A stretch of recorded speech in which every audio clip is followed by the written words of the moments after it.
Hello and welcome back to Darkstorm Rising. Ian here. What are we up to today? Well, today is the turn of Hastur, the King in Yellow.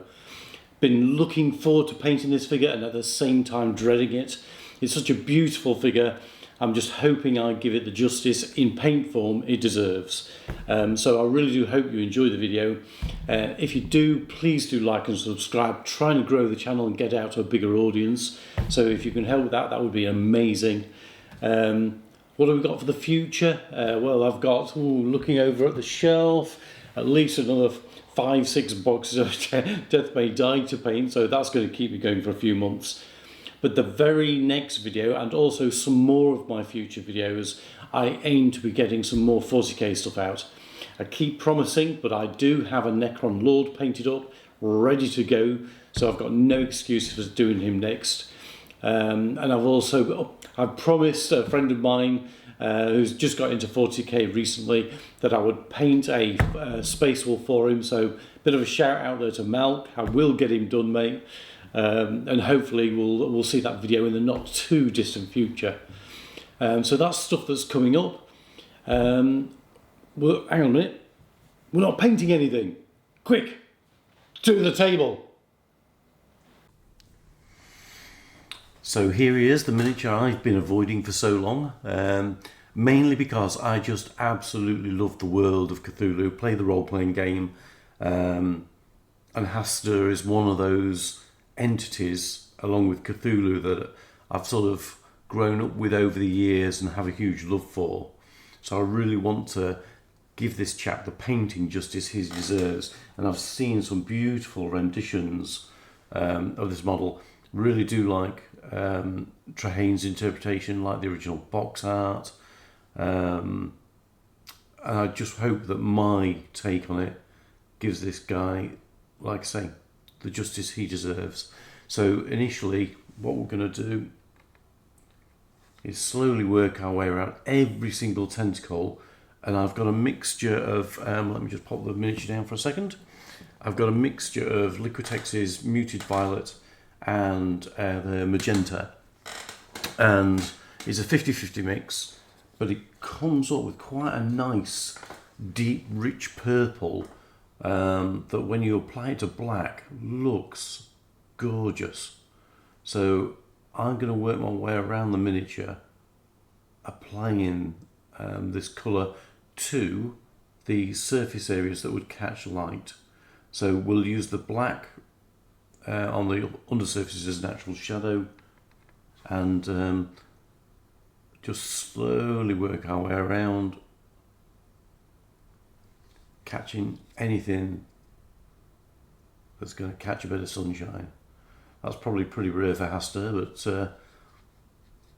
that's what we're going to do. Now, once I actually got going, the 50-50 mix of the magenta and the muted purple was actually a little bit too bright, so I went to just muted purple on the tentacles, and then I have mixed the 50-50 mix, but I'm now re-going in, and just the very ends of the tentacles I'm going back in and just giving them sort of the last section of the tentacles a smattering of the mixture of the 50-50 mix. Right, so that's the 50-50 mix applied to the tips of the tentacles. You can't see a huge amount of difference, but there definitely is a little bit of more of an uptake towards the tips. Now the next step that I'm doing is I'm adding in some burnt red, and this is going to be virtually a gentle dry brush. So what I'm going to do is I'm going to go back in all the areas that are catching the upper sort of surface lights, and just gently stroking until I've got enough intensity that I'm happy essentially with just the transition of the colour I've got. Just catch you around the corners there, and then we'll miss that section there and come round and catch the tips of the tentacles as well.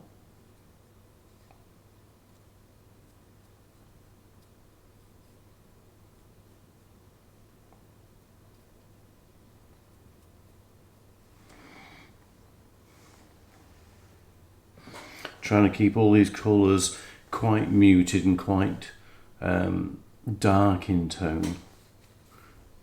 Definitely going for the sinister vibe with this dude.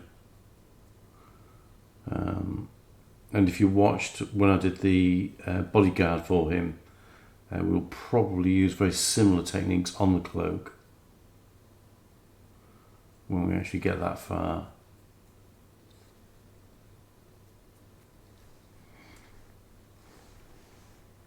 So it's just going to be a case of picking out those upper surface areas. On these spindly little tentacles, I'll probably just aim towards sort of the ends and just catch the ends of them really.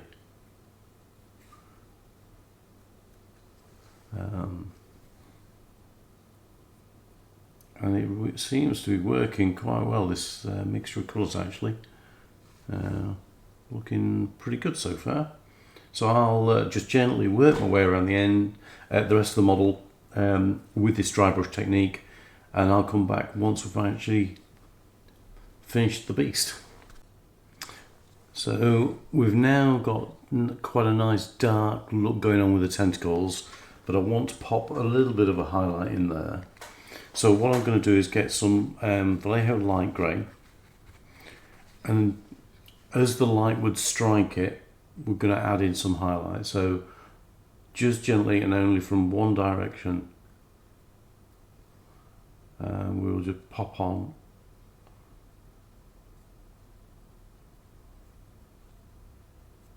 where it would strike from that upper surface and just catch a little bit of light.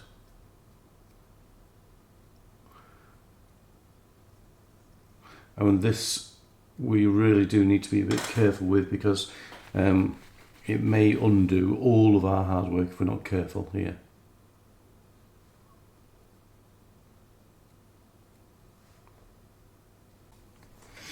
And now the next stage, having worked around the model with the dry brush with the grey, is to go to, I've gone for wolf grey, again Vallejo colour, and we're just now going to go back over all the grey that we've done, but just pick out tiny highlights, sort of for about a third of the journey.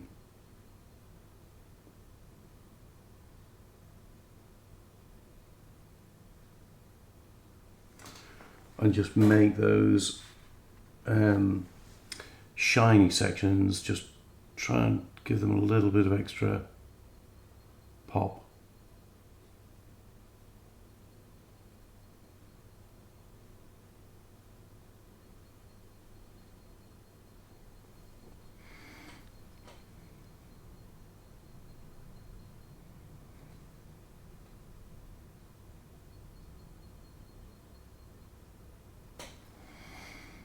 And again, we'll work our way around all of the highlights, and wherever we've, again like on the tip of this tentacle, wherever we've caught with the grey,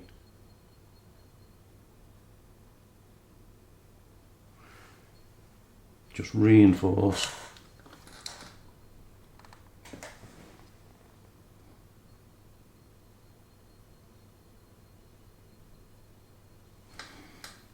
And push those highlights just a little bit further. So having worked our way around the model, putting all the highlights in, we're now going to use that muted purple and magenta mix to go back over them. You can put it on fairly heavy to start with, dry your brush and then lift some of it off.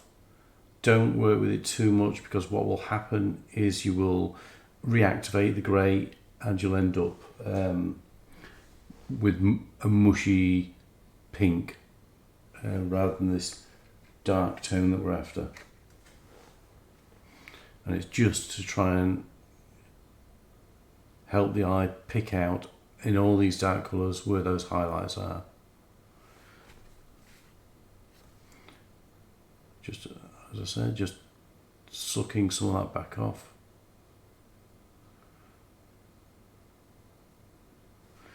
and we're going to work our way around all of these highlights, doing exactly the same all the way around the model, and then we'll come back and see how she looks at the end.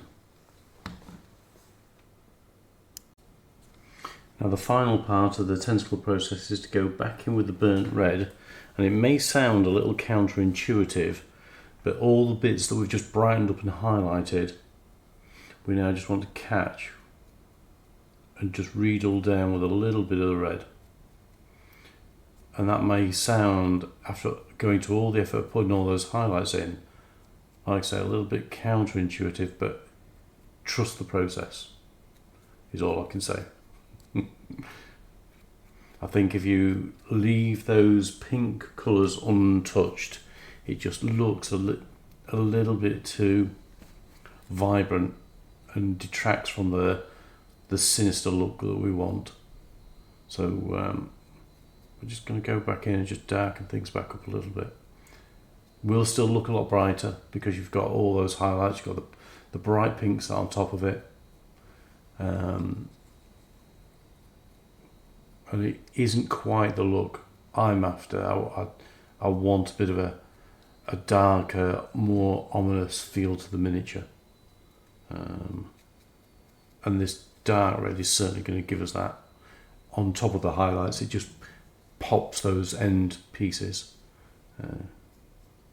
So quite happy with that. Also adds another depth to the flavour of the colours as well. So quite happy with that, and that's going to set us a nice tone. Once we've got the yellows, this stuff will really show its colour as well. So I'll just catch down there a little bit more. Right, so I suppose we'll think about getting on with the yellow.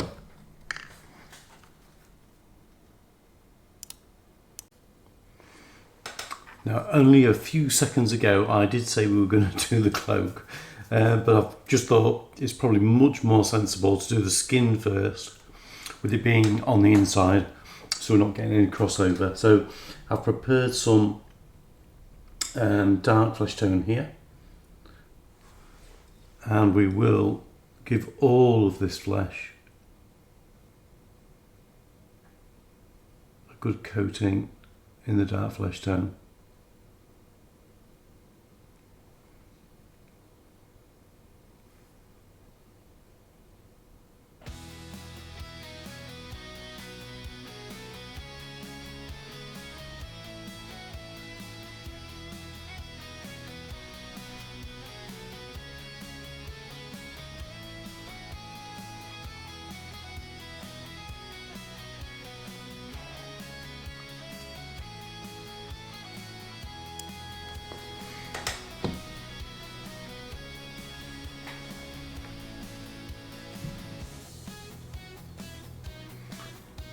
So just trying to sneak in the final.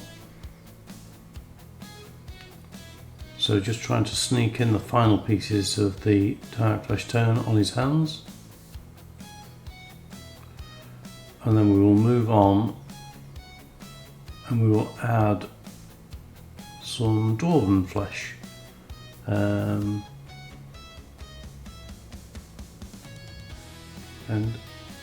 probably go for a bit of a 50-50 mix to start with.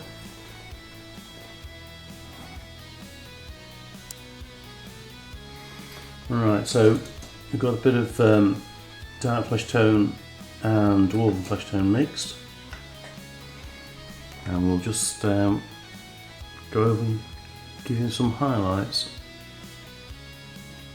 I'm going to give a fair bit of coverage with this because we are going to blend through to some real pale stuff.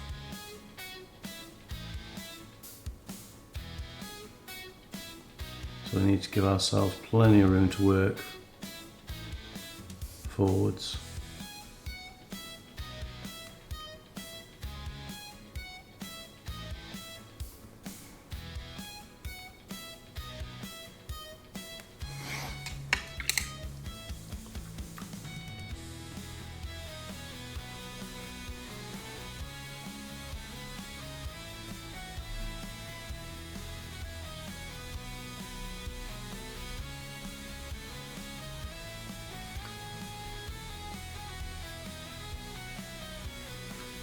And there's even a little tentacle wriggles its way up here as well, so we will catch that in a different colour towards the end.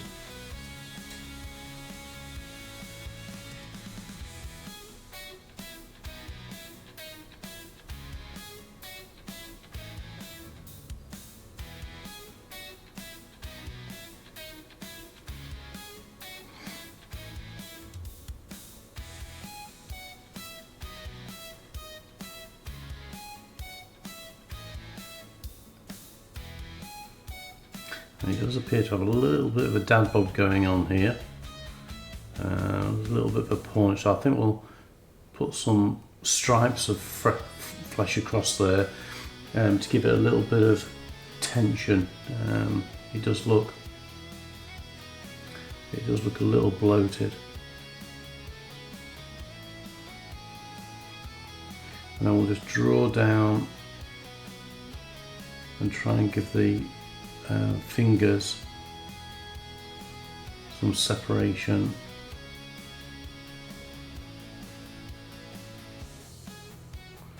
And also try and get some shading in there for the rest of the hand as well. And then what we'll do as we come into the lighter colours, we'll concentrate on just catching the knuckles, and we'll work our way less to the lower portion of the hand.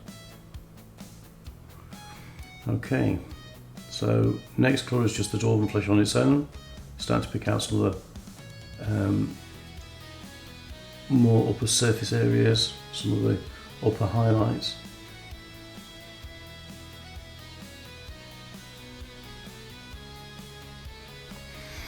Clean the brush and swap over. And now we'll catch a little bit less area.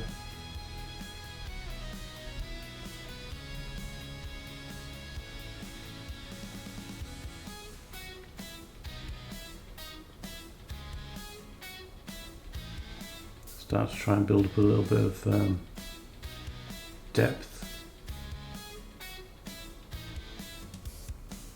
Try and start to create shadows. The more I want actually this gap in his face, I want to be quite bright actually, because I'm going to get some blood for the blood god probably in there later. So I do need to captivate quite a bit of light in there so that it will show up. There's an awful lot of texture going on this chest section, so just try and stroke along those rib sections and just gently wash a bit of colour into the inner section, but not quite as much as on the upper sections. We've still got quite a level of transparency to go before we hit some of those real pale flesh tones that we'll be going for later. So we need to keep leaving ourselves plenty of room to work.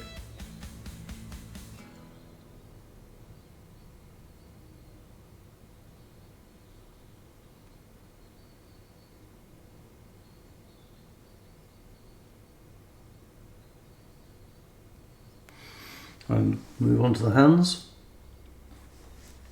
And like I said, what we'll do is these two tentacles just in front are just really in the wrong place.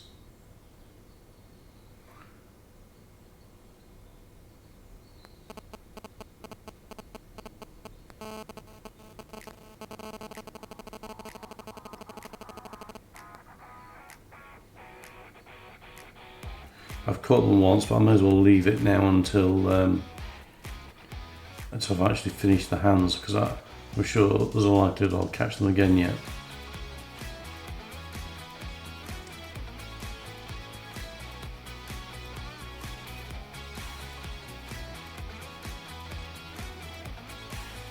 And go to the other hand.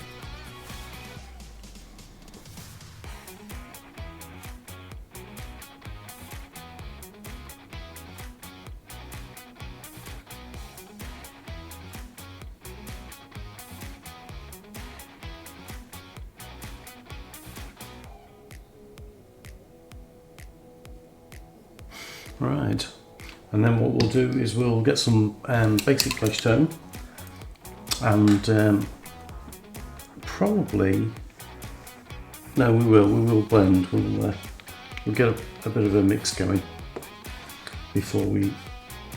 I think it'll be too strong a change in colour without a little bit of a blend.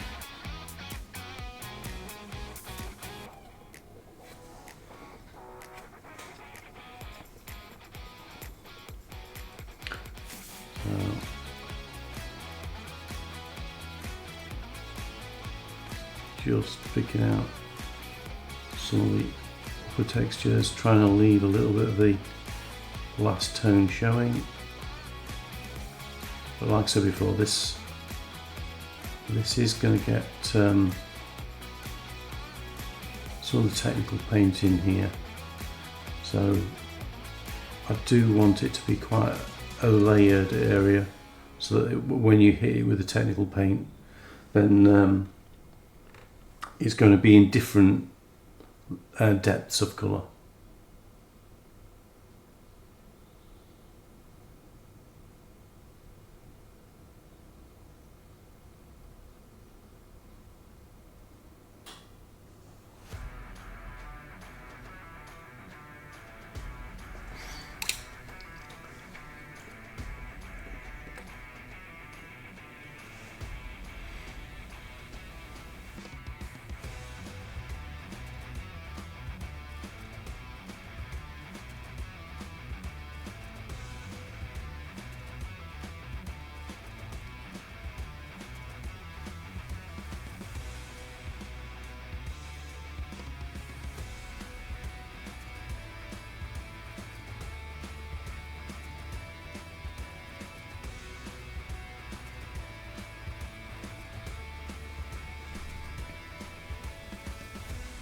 There we go. I'm going to start to reduce the area that we're actually starting to catch on the hand now.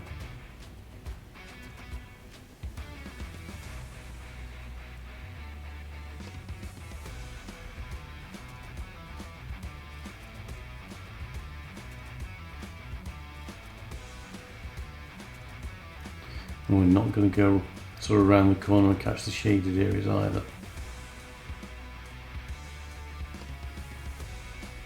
Start to create a bit of shadow on there, and then we'll go to the basic flesh tone.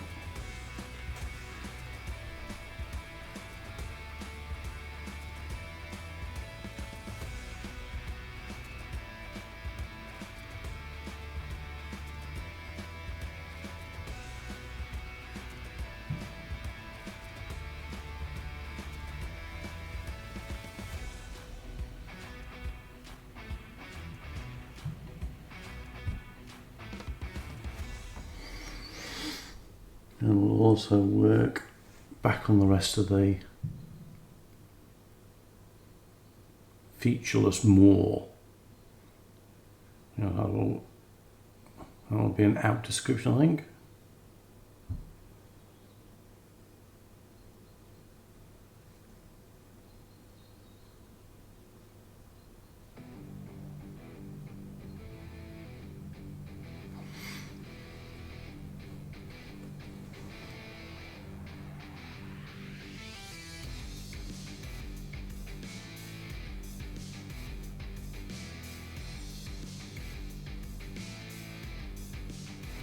And then we'll go into some pale flesh for the final highlights before we start to hit it with any technical paint.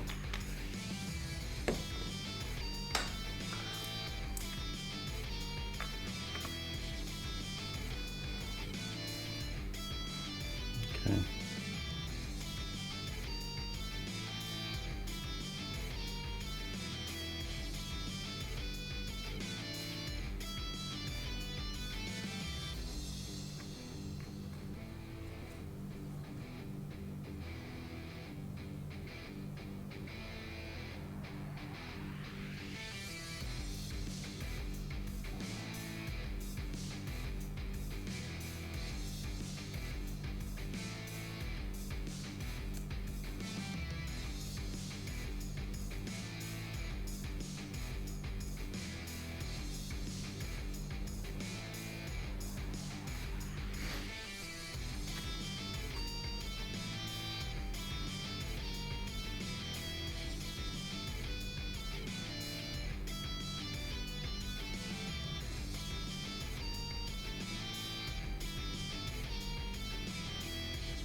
Right, now to think about how much saturation we give these technical paints.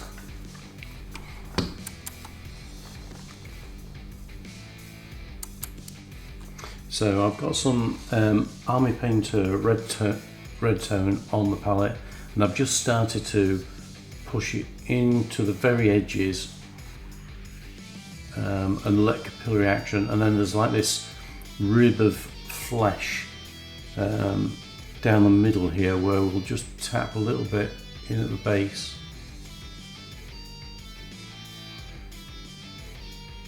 To give that some prominence as well. And we'll just draw a little bit. There's an area in the middle here that looks like it would naturally be a bit darker, and then under the chin, I say chin, the bases of the hands where they just appear from the robes, I think they probably deserve a little bit of shading as well.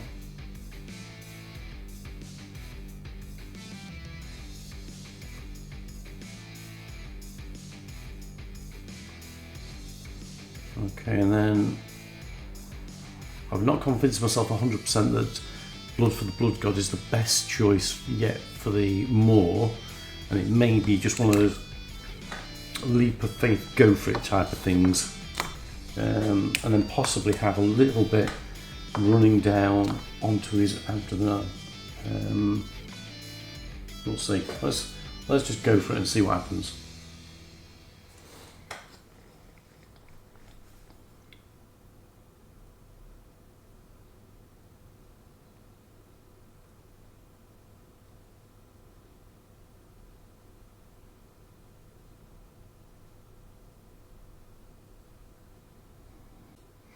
So I think what I'm going to do now is I'm going to let the face dry, and the Blood for the Blood God just let it dry thoroughly, and then I'm going to tap in some flesh just at the bottom of the jaw and highlight that bottom of where the chin area would be.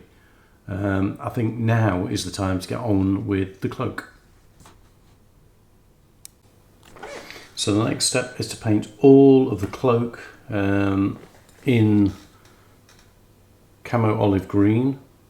You can see little tears in the cloak. If you can try and avoid those, any deep recesses as well, and we'll use that as natural shading. So we'll just work our way around, and I'll be back momentarily. Well, I knew there was a good chance with him being a large model I'd probably have to break this down into a couple of videos. Don't worry though, all the filming is done, so the rest of it will be out today. What I didn't want to do was I didn't want to compress it and actually miss out some of the techniques and why I made the choices I make. I think it's when I'm watching people, I want to know what's going on behind the scenes, and I like to see all of the technique, how they achieve those layerings, how colours needed time to dry before you put your next layer of saturation. I think all that information is valuable, and when I was first learning, I think those are the things I was trying to pick up and to give me the confidence to try techniques and do things and know that they weren't going to fail before I'd even started. So I hope you enjoy the video so far. Part 2 is going to be out virtually minutes after this one is launched, so don't worry too much, it won't be far behind. So catch you in the next one.